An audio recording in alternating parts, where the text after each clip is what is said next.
There's a proverb that I want to talk about.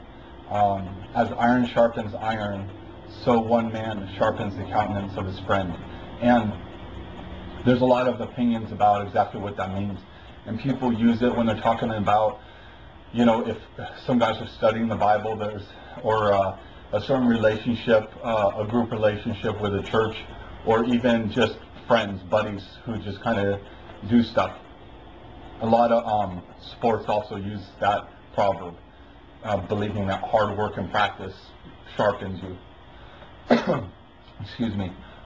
Basically, I want to just post this video to give my interpretation and what I believe is a clear description of what the proverb actually means. It's not a one-day thing. It's not like, hey, come over, we'll talk, and iron will sharpen iron. It's different because it talks about sharpening the countenance. And the proverb specifically uses the word countenance. Countenance is the expression of the Spirit. And the Spirit is the expression of our character.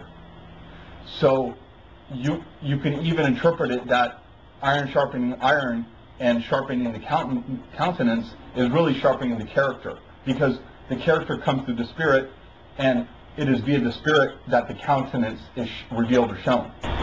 So essentially, when it's referring to the process, it's really talking about the character. And the reason that I'm trying to emphasize this is it's not really a one-time thing or something that happens quickly. Iron sharpening iron it's a painful process. It's a process that involves sparks, fire, a lot of hitting, a lot of abrasion. There's, you know, all kinds of sparks and heat and everything that happens. And when the proverb talks about iron sharpening iron, it's talking about mostly disagreement. It's talking about contention, where groups or people don't agree, but they have the desire to figure stuff out.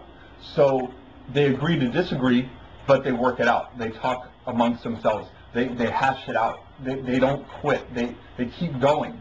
And that process where people disagree, perhaps even strongly, and they continue, that's what iron sharpening iron is. Basically, it's when people disagree and they have complete different interpretations, they see things differently, yet they're man enough or woman enough to sit down and to hash it out and to make it real. That's iron sharpening iron, because there's disagreement and there's a lot of, you know, imagine all the emotions that come with disagreement. And so basically it's that process that molds the character. Okay? When the character is molded, that becomes interpreted through the Spirit, through a person's spirit. Just like the Bible says, that man has an angry spirit. Well, guess what? It's because his character is angry. But it translates through the Spirit. And the Spirit will translate through our countenance. You know, when you see someone's countenance and you say, wow, they have a beautiful countenance, that's the Spirit coming through them. That's the radiation of the Spirit. And that's basically what the countenance means. The Bible even talks about some women who had a beautiful countenance. That's their spirit, which really deeper is their character. So iron sharpening iron will result in sharpening a countenance. But that's the end of it. The countenance is like the end. What's in between sharpening and countenance is character, and then spirit, and then countenance. So it actually sharpens the countenance, which means that it's all three. It's a painful process, takes many, many, many, many years. It's not like a one-time thing. It involves a lot more disagreement and frustration and anger and all types of negative energy, which is pitted against each other for the right reasons. And through that, people's character becomes strengthened. They become stronger. And that translates through the Spirit, because you've been sitting in a room or you've been talking with someone that you disagree with for so long, guess what else you've learned? Forgiveness, empathy, love. I mean, try to sit down and have long, deep conversations with people you disagree with. You're going to learn a lot more than the truth.